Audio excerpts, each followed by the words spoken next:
Subscribe करें Avadhnama news. Subscribe button पर click करें, फिर राइट साइड में बने बेल पर भी क्लिक करें ताकि आपको हमारे वीडियोस की नोटिफिकेशन मिलती रहे। कानपुर से एक बड़ी खबर है।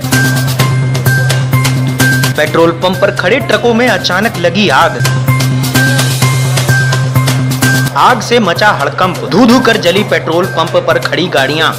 डीजल गाड़ी में भी लगी आग। ट्रक में आग लगने से ट्रकों में हुए तेज धमाके। पौष इलाके में बना है पेट्रोल पंप, हो सकता था बड़ा हादसा। इलाकाई लोगों में मची अफरा तफरी, घरों से निकलकर लोग भागे। दमकल की 4 गाड़ियां मौके पर आग बुझाने में जुटी हैं।